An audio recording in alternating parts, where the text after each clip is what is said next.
morning. We're on the record. This is Division 4 of the Boulder District Court. I'm Judge Thomas Mulvihill. Before we call the Alyssa matter, for those who are observing on WebEx, I need to ask you to please turn off your camera and mute your microphone. I need to inform you that no person shall broadcast, record, or take screen grabs of today's proceedings via WebEx unless they have been expressly granted permission to do so under an order authorizing expanded media coverage. Any person who violates this order will be in direct contempt of a court order and may be prosecuted for criminal violations.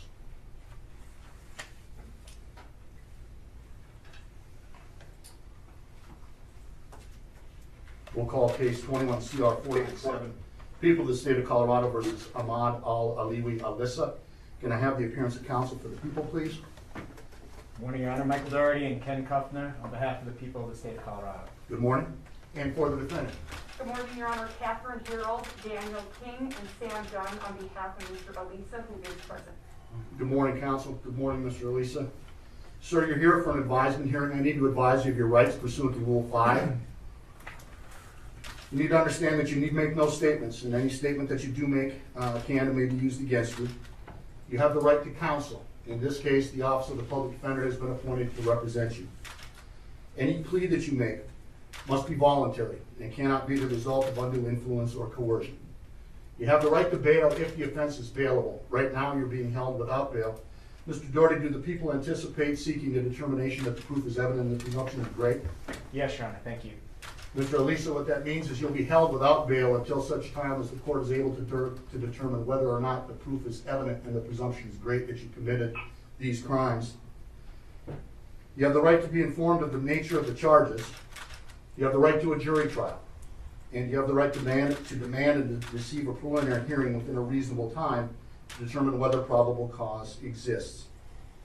And if you're currently serving in the United States Armed Forces, or if you're a veteran of such forces, you may be entitled to receive mental health treatment, substance use disorder treatment, or other services as a veteran. Sir, do you understand those rights as I've explained them to you this morning? I need you to answer out loud, please. Yes. Okay, and for the record, you answered affirmatively. The people have filed a complaint and information charging 11 counts. Ms. Harold, on behalf of the defendant, will you acknowledge receipt of the complaint and information, waive formal reading and further advisement? Yes, Your Honor. All right. We need to set this matter for a hearing on proof evidence presumption grade along with the preliminary hearing. What's the defense's thoughts with respect to how soon we can set that hearing? Your Honor, we would be requesting at this time that we actually set a status prior to setting the proof evident presumption grade hearing. Our position is that we cannot do anything until we are able to fully assess Mr. Alyssa's mental illness. We cannot begin to assess the nature and depth of Mr. Alyssa's mental illness until we have the discovery from the government. It's my understanding that the government is continuing to investigate this case. The discovery is going to be voluminous, and so at this juncture, it doesn't make sense to set the proof evident presumption grade hearing. So we'd be requesting a status conference. And so, is your client willing to waive his right to a preliminary hearing within 35 days to accommodate that or a later setting for preliminary hearing and proof evident presumption grade? He is, Your Honor. What's the people's position on the request for a status in advance of a preliminary hearing? Thank you, Your Honor. The people have no objection. I leave it to the court's discretion. I will say the crime scene has not yet been completed in terms of processing. We will be filing additional charges in the next couple weeks. The people have not received any discovery yet from law enforcement. The defense hasn't received any discovery, so the people have no objection to the defendant's request. All right, how far out were you contemplating that status hearing? Your Honor, it's hard to gauge, but I would ask 3 months. Okay. And you've discussed this with your client, and he understands that he'll continue to be held without bond during that interceding 3 months or so. Yes, Your Honor. All right, so I'm sorry, Mr. Doherty. I'm sorry, Your Honor. I do think 3 months is further out than I anticipated. I would ask for at most a month and a half. I think that'll give us time to have the crime scene processing completed, which I anticipate is the next couple days. Additional charges will be filed in the next 2 weeks, and then counsel will have the discovery available to them. Well, so here's what I'm going to do.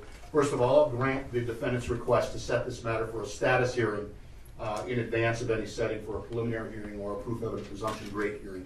I'm going to direct counsel to contact the CJA for Division 13 to set that status conference. I'll authorize that status conference to be set in about 60 to 90 days. I understand the concerns that you have, Mr. Doherty, but at the same time, I want to make sure that the defense has ample opportunity to prepare to move forward once we do set that hearing. So contact the CJA for Division 13. This case has been assigned to Division 13. Chief Judge Ingrid Bach, you will be the presiding judge in this matter. Anything else at this time on behalf of the people, Mr. Doherty? No, Your Honor, thank you. Anything else on behalf of the defendant, Ms. Harrell? Your Honor, the government filed a request to reconsider this court's previous order with regard to D6. Right. If the court is going to entertain reconsidering that prior to doing it, we'd ask an opportunity to reply. I was going to direct you to reply. How much time do you need? Is 14 days enough? Yes, Your Honor, thank you. Okay, so I'll give the defense 14 days to respond to that motion. I'll issue a written order in that regard. All right, thank you. We'll be in recess. Thank you, Your Honor. Thanks for using WebEx. Visit our website at